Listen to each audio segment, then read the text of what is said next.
Hi, this is David Orlofsky, and welcome to the Rabbi Orlofsky Show. And whether you're watching with our friends over at Torah Anytime, or wherever you watch or listen to your podcast, as always, thank you for allowing me to be a part of your day, week, hour, however it goes, because I know every now and then somebody just stumbles onto this and binge watches. This is show 181. And if you do that, then really, really, you need to go to a detox center afterwards. There's only so much of this you can handle.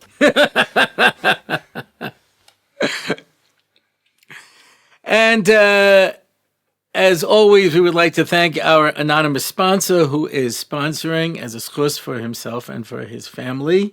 And may they have only health and... As Art Raymond in the Art Raymond Simcha on WEVD used to say, yeah, health, wealth, and the time to enjoy it. So, alle gute Sachen. Yeah. Okay, it's Elul. Oh my gosh, Elul. We are preparing ourselves for Rosh Hashanah. And then we go into the Aseret Tshuva, and then we go into Yom Kippur.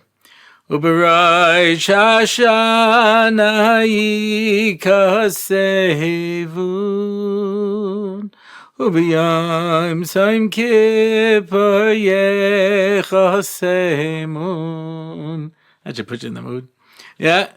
What a mood killer that one is, eh? Yeah.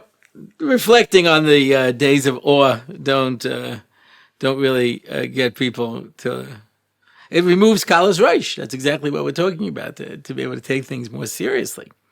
I want to address, if I can, one aspect of the Yemei Hadin that I think is very important.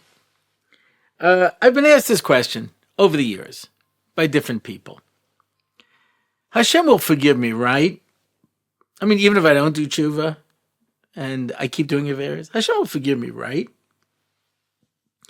They don't realize that they are basically repeating the statement from the German philosopher Goethe, who on his deathbed was crying, his wife was crying, and he said, "Don't worry, God will forgive me. That's what he does."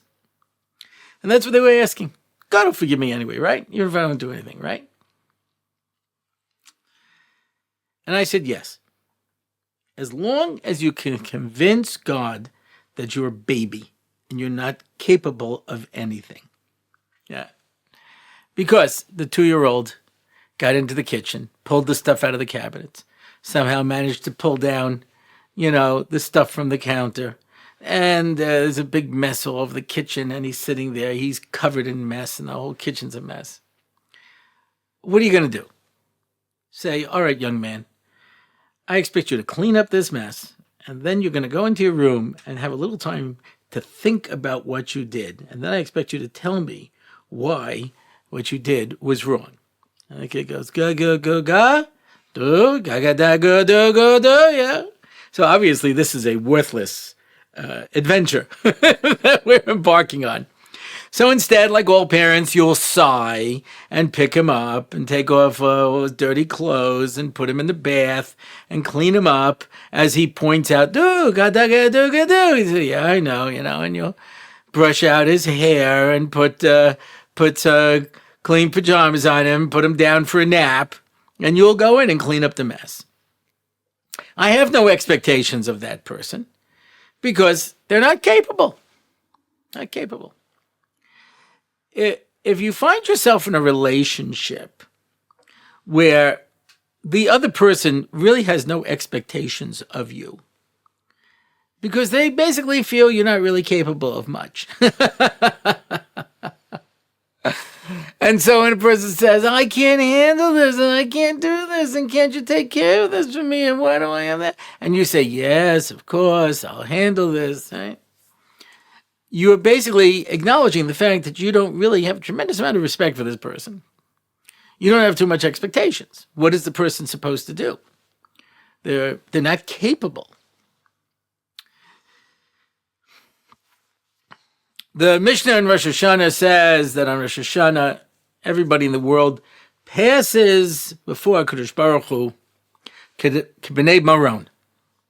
And the Gemara brings 3 pshatim on what B'nei Maron is. It's either a reference to the army of Dovid Melech, who was so strong that they went single file. This is not a good idea. If you ever read the book A Bridge Too Far, where Montgomery was pushing Eisenhower to use his plan to go through Holland and attack the Germans, it involved them capturing 5 bridges. And it was just one road, and all the tanks had to go through on that one road. And if anything happened, the whole line would get stuck. And the person who was listening to the plan said, I think it's a bridge too far. Maybe 4, but you're not going to get to that 5th one. And that's, in fact, what happened. It was a bridge too far. And it was a terrible defeat. It really ended up that Holland was the last place to be liberated instead of the first. And it was just an absolute disaster. You didn't have enough room. You have to be able to spread out. That's the idea of a pincer movement. That was one of the things that Napoleon was brilliant, as he would move his armies around and circle. And that's why when you're stuck, you're not going to go anywhere. World War I, everything that happened basically happened in August of 1914. And then they dug a big trench, basically from the Atlantic all the way down to Switzerland. And each side entrenched. And they put up barbed wire and they put up machine gun nests. And every now and then one side would amass an enormous amount of people and run across, and they'd all be slaughtered. And we'd go back and forth like this throughout the war for 4 years. There was no way to be able to capture it. So you want to be able to have maneuverability and move around and go. So you just go in one straight line. You got to be pretty confident. And the army of Dovid Melech was very confident. They were so strong that they weren't afraid. Or B'nai Maron, which is another Girsa Charon, is talking about a mountain path. And it's a very narrow mountain path. One side, there's a mountain, and the other side is the abyss. And so you can have to walk single file along this mountain road. And it's very dangerous, because if you have a misstep, you'll fall off the side. And the third is B'nai Maron, means like sheep. Because when they would do Maisa Behema, so you had to take all of the sheep that were born that year, and you put them into a pen, and you had a narrow opening, so that they could only walk out one at a time. And as they walked out one at a time, you counted till you came to 10, and then you took red paint, put it on the side, and you knew that was Maisa Behema. So that's how the shepherd counts his sheep, one at a time. So it says, we stand before Kosher Baruch Hu Kibonei Maron, whichever pshat you take, it means one at a time, as an individual. HaKadosh Baruch Hu lifts you up out of all of mankind and says, so, how's it going? So you think I should give you another year of life or not? And we're like, why are you talking to me? How did I get here? Because you are Adam. No, Adam Harishon. Every person in this world, we have to decide whether you should exist. And we have to look at you as an individual. That's din, and din is scary. I remember hearing people who were in Rav Soloveitchik's shir when he used to give, obviously years ago.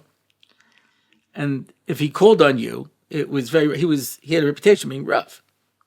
There was a brisker, There was a major donor to Yeshiva University who wanted the experience. And he says, he came to Rav Soloveitchik and said, I'd like to sit in your shir. He says, sure. So the guy sits down. He's got his Gemara open in front of him. So he looks at the guy. He's the first one he calls on. He goes, read the Ramban. He said, I didn't prepare the Ramban. He says, get out.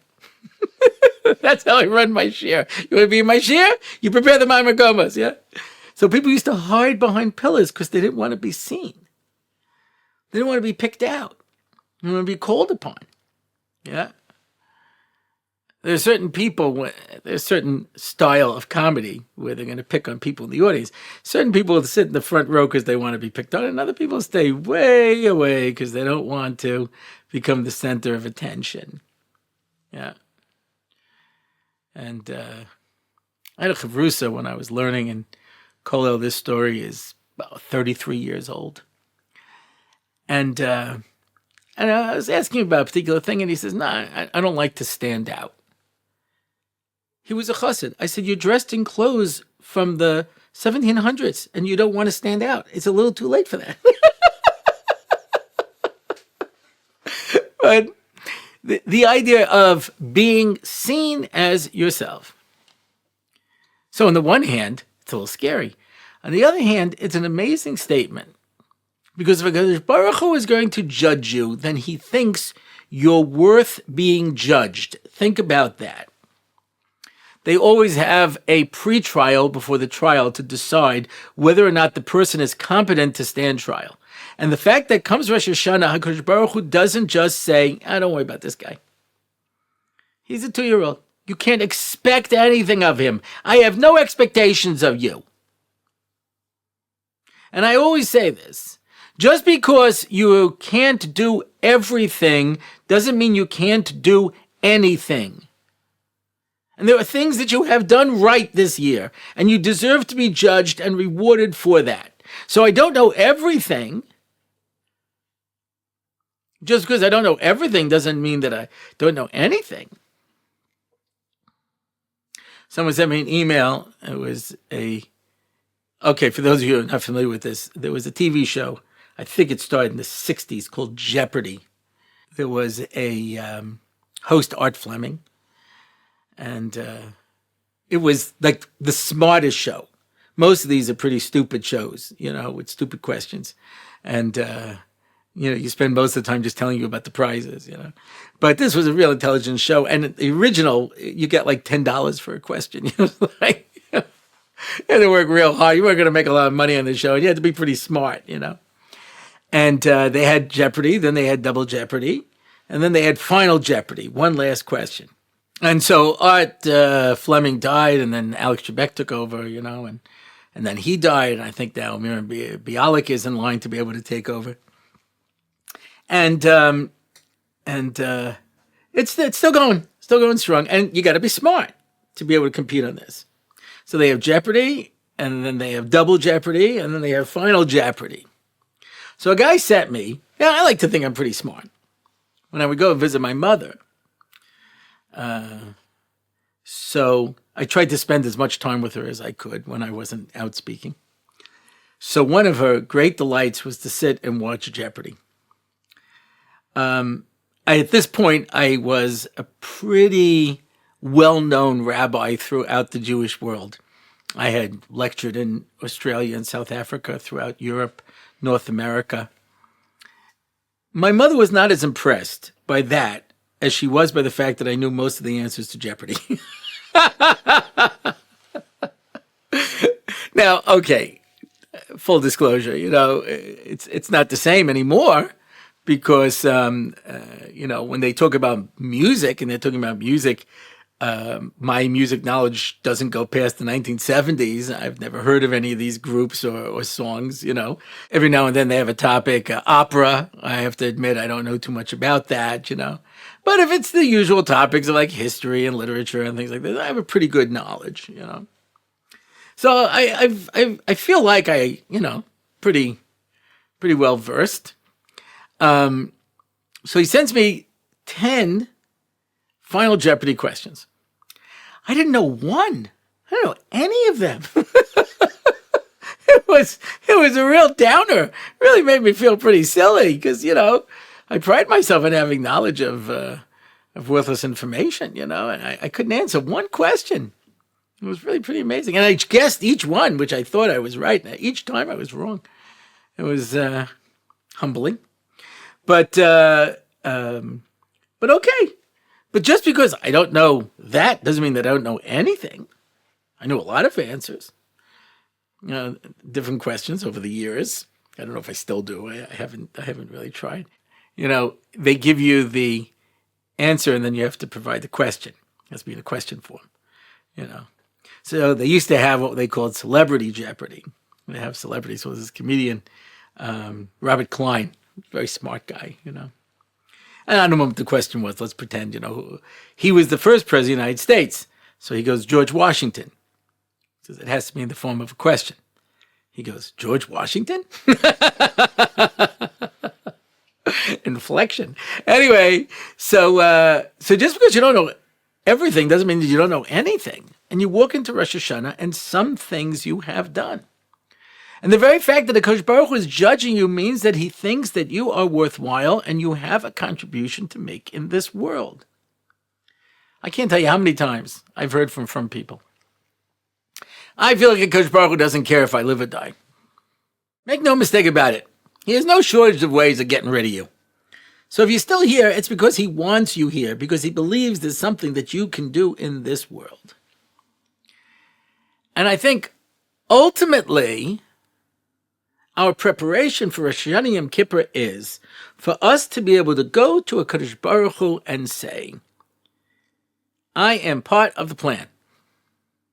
I am an instrument in the symphony orchestra. I am a cell in the body of Klal Yisrael. I have something to do, and I'm going to try to fulfill that purpose. Now, this is by way of introduction, because very often something happens and it annoys me, and someone says to me, oh, that's going to be your next podcast, and I think, yeah, that's what it's going to be. So I was someplace for Shabbos, and I'm not going to give any information, because whenever I do, it always comes back. It's amazing that there's so many bright detective-like people out there that if I give even the slightest hint, and people get offended, even if I don't mean to be offensive. Now, many times I mean to be offensive, but even if I don't mean to be offended, people get offended. I have a good friend, and I told the story, and I don't remember when I told the story, about something that happened with him and his wife when they first got married. It's basically a story that makes my friend look a little silly, and his wife, comes out, as very often happens in these stories, as like the more intelligent, better one. I said, okay. I don't remember when I said this. I don't remember what I say, He calls me up one time, and he says, my wife heard that you mentioned her in a podcast. Could you please delete that podcast? So I said, which podcast was it? So I don't know. I said, listen, I've made over 180 of these, to go back and search for each one of them where I told some little throwaway story. Some people love it when they get a shout out. Sometimes I mention people who are very famous people, and they contact me afterwards and thank me for mentioning them. But sometimes people don't appreciate being mentioned. I guess they want to stay hiding behind the pillar and they don't want to draw attention to them, whatever it is. So I certainly apologize, and I do sometimes say things in a delicate manner. I sometimes will tell over a story, and for dramatic effect, I build it up a little bit. And if I give too many details and people figure out who the person is and they end up looking bad, well, of course, that was never my intention. I was just embellishing it for dramatic effect. But, that has negative consequences if the person is able to identify themselves because I gave too much information. So I really try, when I think about it, to try to keep things as anonymous as possible, right? Okay. So I was davening someplace, in some shul. And the shul was not very crowded on a Friday night. But I saw there were a bunch of people sitting in these 3 rows in the back. And I said to the person I was with, why are they sitting back there? And he said, because when we were selling seats, they didn't want to buy a seat. in the shul. So this whole front section of the shul is all sold seats. So that's really the Ezras Nashim, and we don't get women, so we move back to Mechitza, and so anybody who wants can sit over there. I said, okay, but they pay dues, right? No. I said, oh, well, they only daven here once in a while. It says they've been coming steadily for 3 years straight. I said, well, okay, they just come and daven and leave. Like, they don't stay if there's a kiddush. Oh, no, they stay and eat if the kiddush do. I thought to myself, there are expenses. Who's paying the expenses? They had to fix up the shul. They had to pay for electricity and air conditioning, and svarim and everything that goes into running a shul. Shame sich nicht. You don't want to help?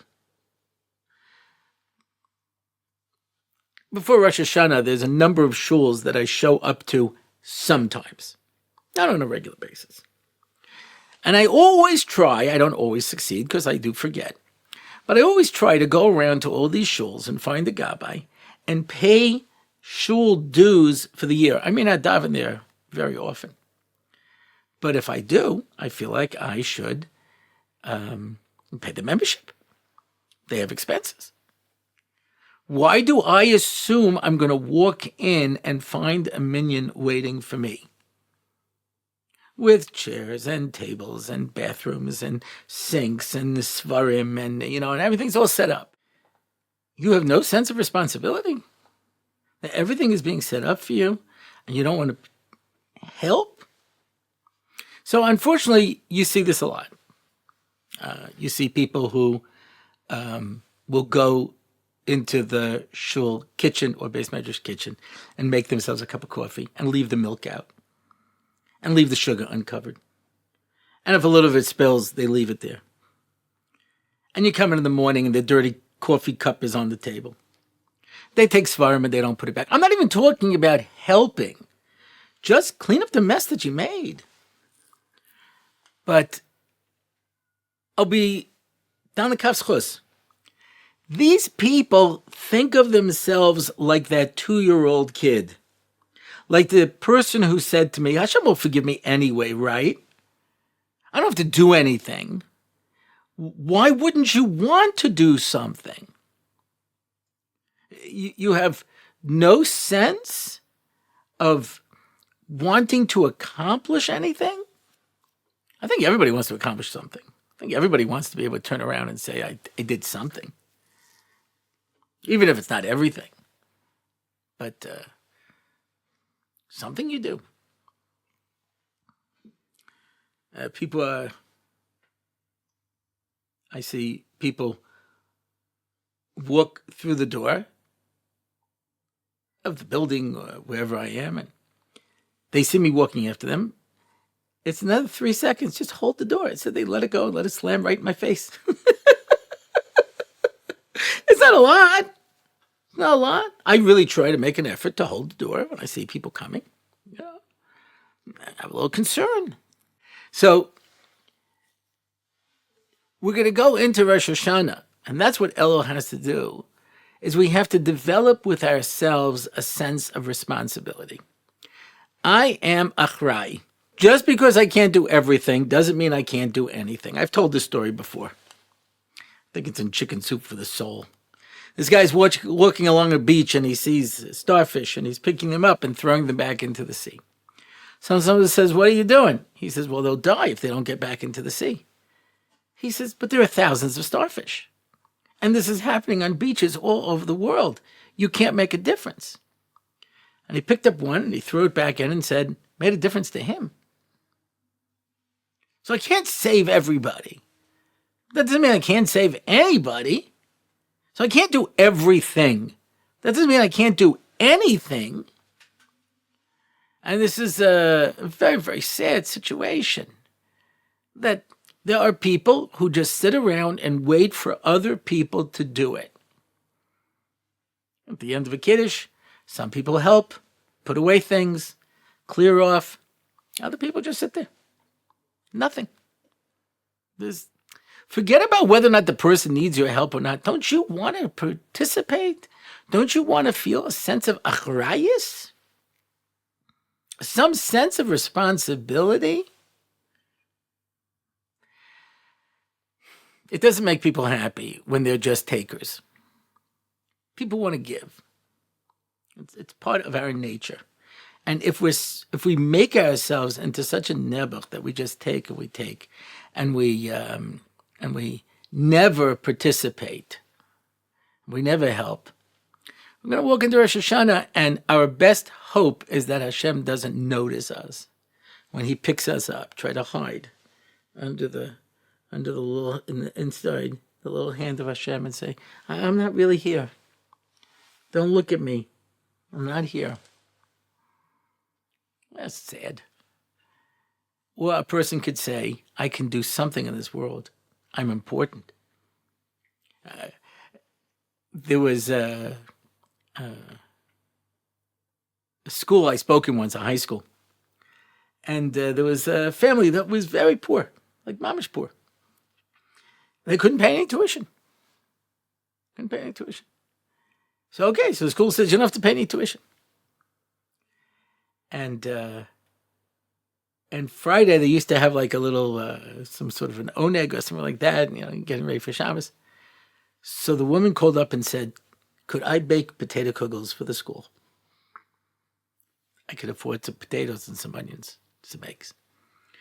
And she made very good potato kugels, but she would make potato kugels for the high school. They would have them. And she felt good because she felt like she was doing something. I've told this story before, that when my father decided to send us to yeshiva, to the Hebrew Academy of Nassau County, he had gone bankrupt a few years earlier, and money was very tight. But he made the decision to send us and give us a yeshiva education. And my father had to go hat in hand to the scholarship committee, which was very hard for him. It was hard for him because he wanted to be a person who was carrying his weight. Anyway, 4 kids in the school, he got a good discount, And eventually the business started to turn around. So he comes into the scholarship meeting, and they say, "Okay, Mr. Orlofsky, we're prepared to offer you the following scholarship." And he said, "I refuse to pay a penny more than full tuition." And the guy says, "I'm sorry, Mr. Orlofsky, this is what we're offering you. If you're not prepared to pay this amount, then we're going to have to ask your kids to leave." He says, "You do what you have to do, but I'm not paying any more than full tuition." He says, "All right, then, I'm sorry. You'll have to make other arrangements for your children for next year." And the guy next to him says, "I think he's offering you more." I was like, "What?" He says, "I'm sorry, Mr. Orlofsky, could you repeat what you just said?" He says, "I'm not going to pay a penny more than full tuition." He says, "You're turning down the scholarship?" He said, "That's right. Thank God I don't need it anymore." He says, "You're the first parent in the history of the school to turn down a scholarship." And Rabbi Geisman Zatzal told me that over the years he made a cheshbon how much scholarship he had gotten, and he paid it all back to the school. Because he felt a sense of achrayus. He felt a sense of responsibility. There was a boy I knew in NCSY, and he wanted his father to send him to yeshiva, same yeshiva that I went to. And he said, "Listen, could you help me out? Can you get me a scholarship?" I said, "Well, just go to the scholarship committee. Why should it be a problem?" He goes, "Well, when they see my income, they're probably not going to give me one." I said, "Really?" He says, "Yeah, and I'm building a vacation home right now, etc. So I don't know that they'll be so, receptive. But, I have to also think about cash flow." I thought to myself, these teachers make nothing. I mean, really ridiculous amount of money. And they were months behind in their salaries. And you're worried about your cash flow, So we have to be in this world with a sense of responsibility, with a sense of achrayus. I owe something to this world. I have to give to the world just like I take. And if we come in with that sense of achrayus, and we come in Rosh Hashanah and we say, HaKadosh Baruch Hu, I'm your guy or gal. You can count on me. I'm not perfect. but I'm on your team. And whatever I can do, I'm going to try to do to help spread you, and Torah, and Yadus, and the world the way that it should be. As always, the Kichels, one of the most brilliant social commentaries that exist in the frum world. And they had this picture of these girls in camp. And they're on a bus. And they're spilling things and this, and the bus driver keeps yelling at them, sit down, stop doing that, the whole ride. And they're screaming, they don't care. And then they get off and they all say, thank you very much. And they get off and they say, you see, we all said thank you. What a Kiddush Hashem. Yeah, not so much. And so that's why every one of us has to be able to make their own contributions. I do in my own small way what I can. I don't know, people were wondering, you spoke last week about Bein Hazmanim and about Chofesh and people doing things. What did you do during the break that was particularly meaningful for Klal Yisrael? And not just for Klal Yisrael, but for the whole world. I would like you to watch this short video so you have an opportunity to see what I did during my break, not just for you and for the people of the world, but let's just suffice it to say that I am the hero that the world needs, not the one that it deserves.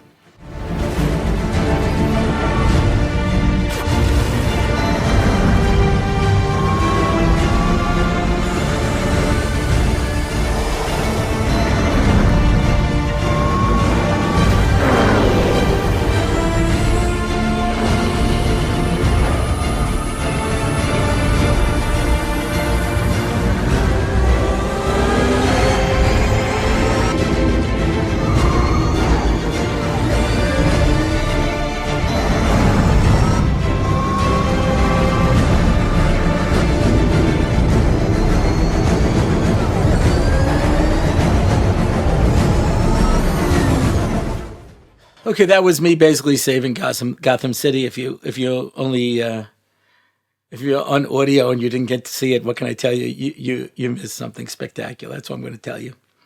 Suffice it to say that when I was in LA, I took my kids to Warner Brothers Studios and I made it as a business write-off because of this video. All right. And now we come to the question and answer portion of our program.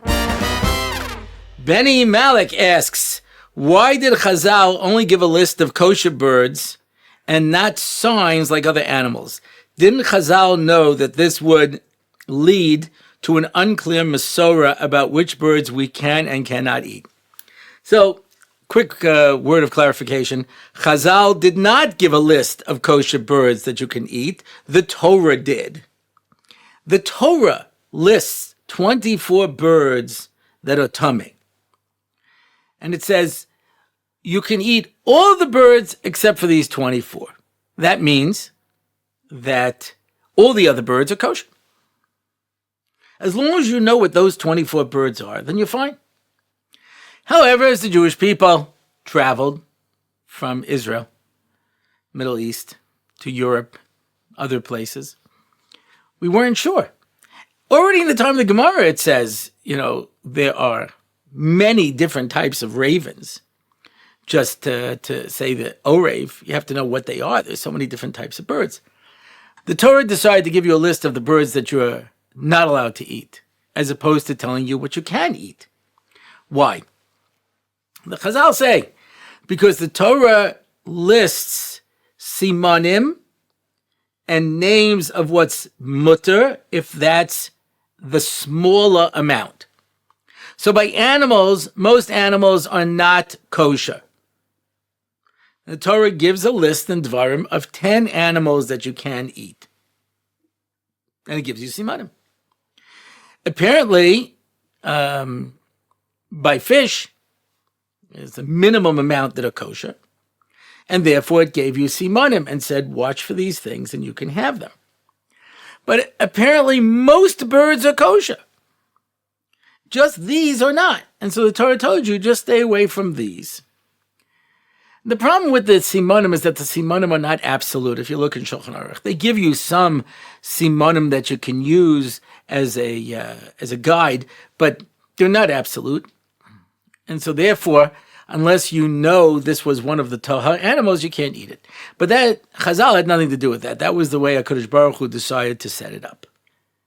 Anonymous asks, why would Hashem bring dementia to old people and have them lose their memories? They seem like they're just not with us here. Who suffers more, us or them? Thank you. P.S. Thank you for all your personal content and jokes, your honesty, and of course, your great Torah content. And I never got an answer to my last question. Does your wife watch or listen to your podcast? To the last answer, it's not usually. Sometimes I watch it over again, and if she's there, she listens to it. But she doesn't go online right away to listen to it. She hears me all the time, and sometimes there's certain shiurim that she makes sure to listen to the tefillah series, which she really.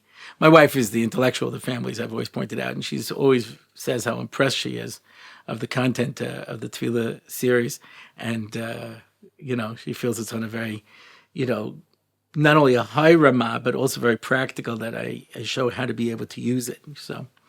But to the podcast, she doesn't make an effort to listen to it. If I happen to be listening to it, she does.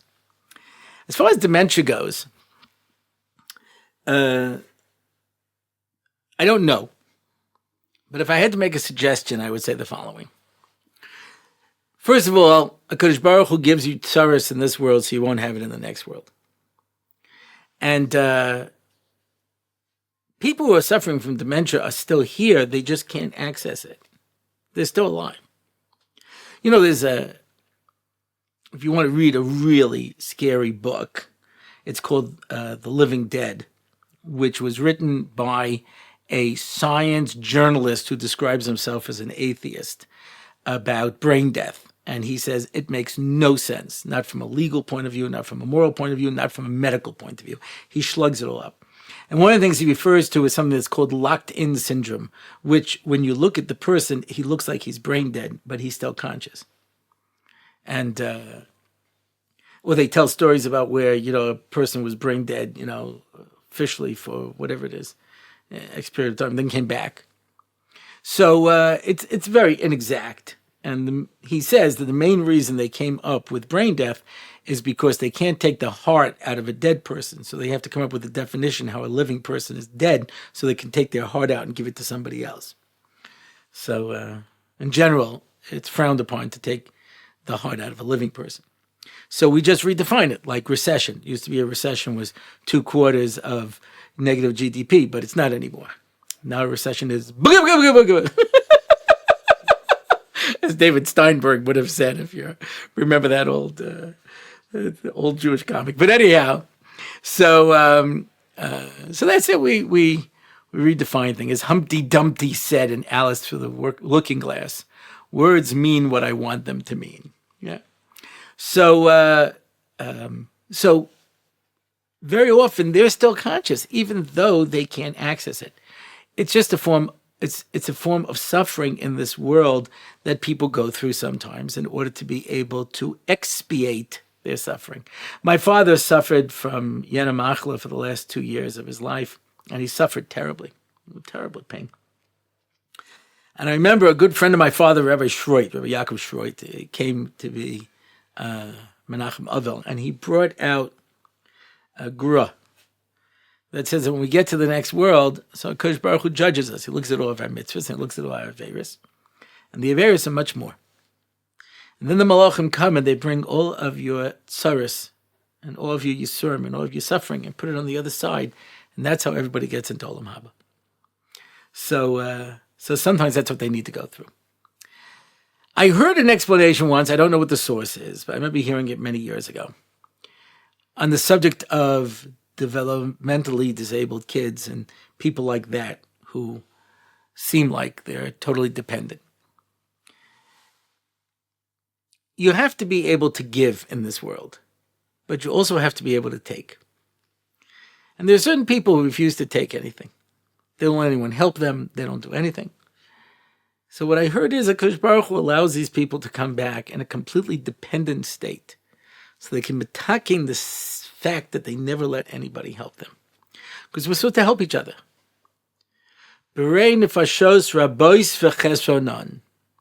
Hashem created many different types of people, and each one of them is lacking something. So the farmer needs the shoemaker, and the shoemaker needs the blacksmith, and the blacksmith needs the butcher, and everybody needs somebody in order to be able to make it in this world. You weren't meant to be alone. You were meant to work together.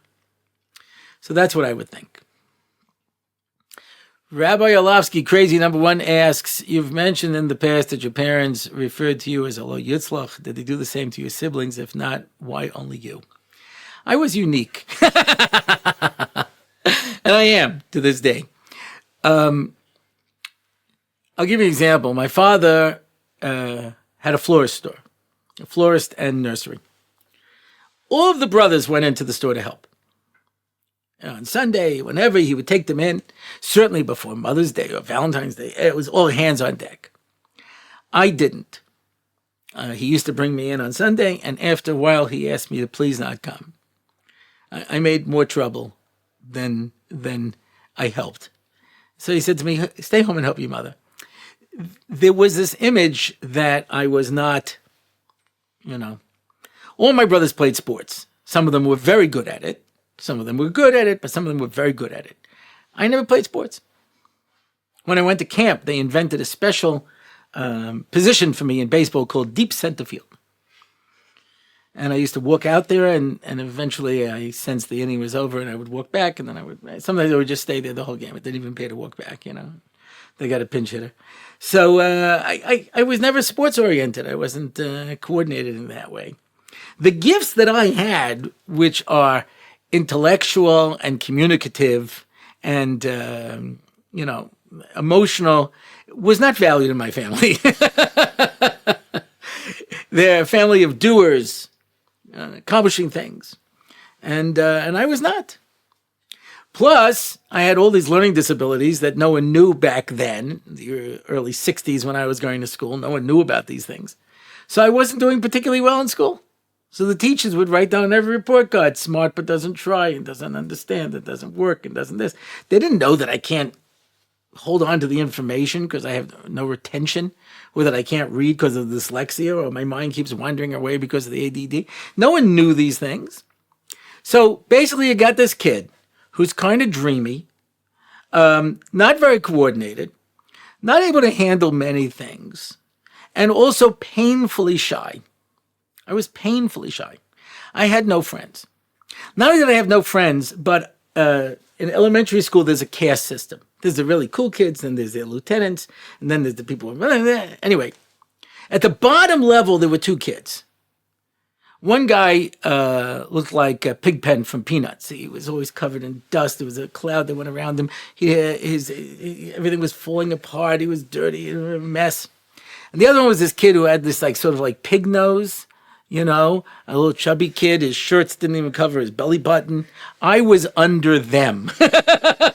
I was the one that they picked on. That's how far down I was. I was literally at the bottom. In fact, this may not seem very important at this stage in your life, but when you were a little kid, so you wanted to be the first in line when they lined up. So I never got to be first in line, but sometimes I'd be second in line, and the entire class would do frontsies, backsies until I was at the end. So I'm this Nebuch kind of kid who's kind of dreamy, doesn't do particularly well in school. You know what I mean? Can't really help out in the business.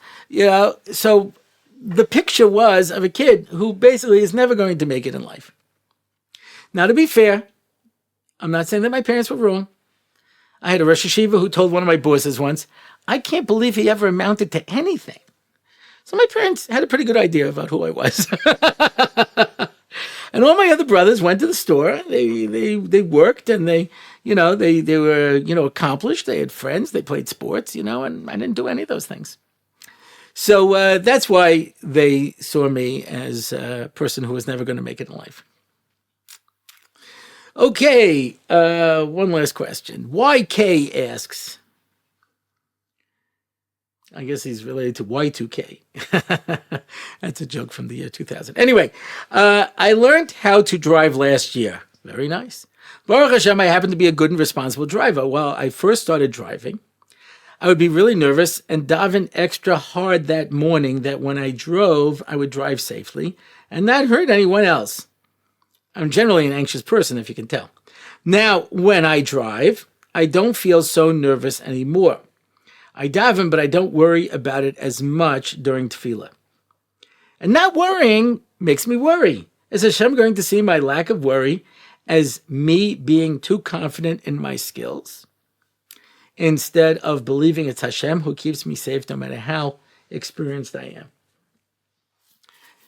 I am at an age where everything is rote in my Judaism. I remember when I was a kid and I would go to shul, everything was an adventure. Every yontif was an adventure. I never knew, we're supposed to do this, we're supposed to do that. You forget, And certainly Rosh Hashanah Yom Kippur. Now even Rosh Hashanah Yom Kippur is rote. I know what's going to happen. I know how it's going to happen. I got it all down, So, of course, you're a lot more nervous when you don't know what you're doing. My father, Over Shalom, used to say that after you pass your road test, you have to learn how to drive. Because if you're going to continue to drive with your hands at 2 o'clock and 10 o'clock, between 18 and 23 miles an hour, checking your mirrors every 3 seconds, you'll be killed by someone suffering from road rage. You understand? Don't do it. Do not do it. You have to learn how to drive. I had a student when I taught in seminary who she wanted to borrow the car. So he said, first I have to see you drive on the highway while you put on your makeup. She says, what? I said, I know you're going to do it. I have to just see if you can do it, if you can actually drive and do it at the same time. So yeah, of course, when you first start out, everybody is artificial. The famous writer William Faulkner was speaking at a writing convention in Columbia University. And he said, how many people here are serious about writing? And everyone raised their hand. And he said, then why aren't you home doing it? Well, the way you learn how to write is by writing. People ask me, how do you become a good speaker? Speak. And the more you speak, the more you will become adept at it. Malcolm Gladwell points out in one of his books about the 10,000 hours. It takes 10,000 hours to become proficient at something. And after that, you know how to do it. You get it down really good. And that's why he suggests that the people who became the leaders in the computer field, Steve Jobs and Bill Gates, it's because they were in a unique position to have more access to the computer than other people. So they were able to do it. And you need that time to be able to develop proficiency. I met a fellow once who was a concert flutist. And he became from his learning yeshiva. I said, how come you never play the flute? He says, if you don't have 8 hours a day to practice, it's not worth it. When I was a magician, all of the magic professionals told you the same thing.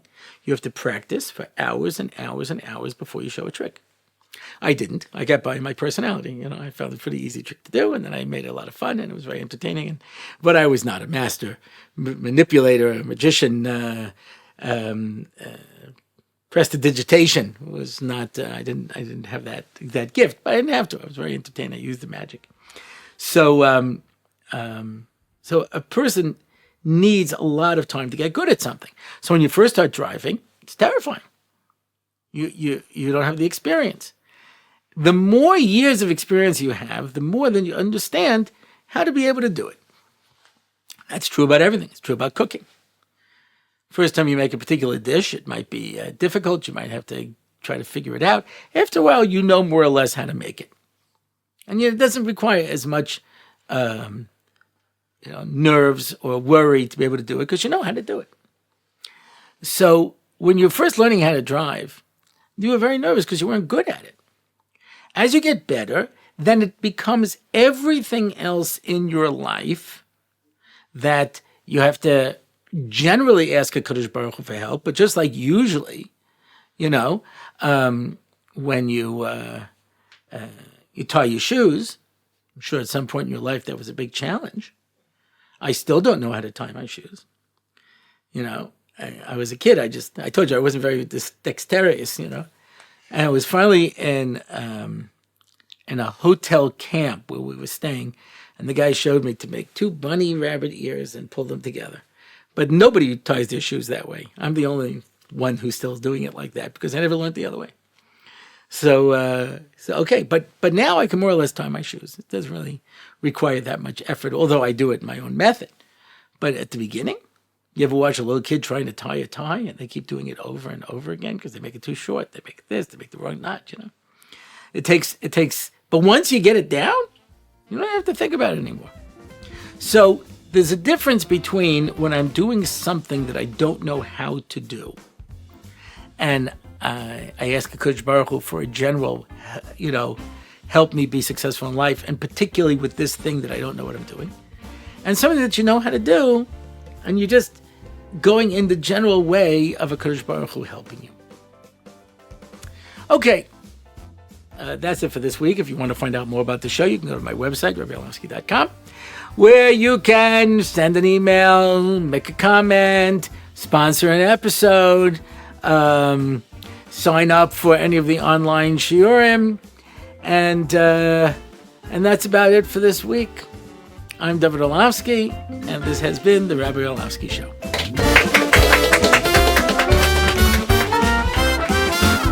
It's the Rabbi Orlofsky Show. Torah and Simcha, ready to go. It's the Rabbi Orlofsky Show. Knowledge and wisdom will help you grow. Lots of fun in every episode, and we don't have to rhyme. No, it's the Rabbi Orlofsky Show on RabbiOrlofsky.com. Torah anytime, YouTube and more. It's the Rabbi Orlofsky Show. Torah and Simcha, ready to go. It's the Rabbi Orlofsky Show. Till next time, till we meet again. It's the Rabbi Orlofsky Show. It's the Rabbi Orlofsky Show. It's the Rabbi Orlofsky Show.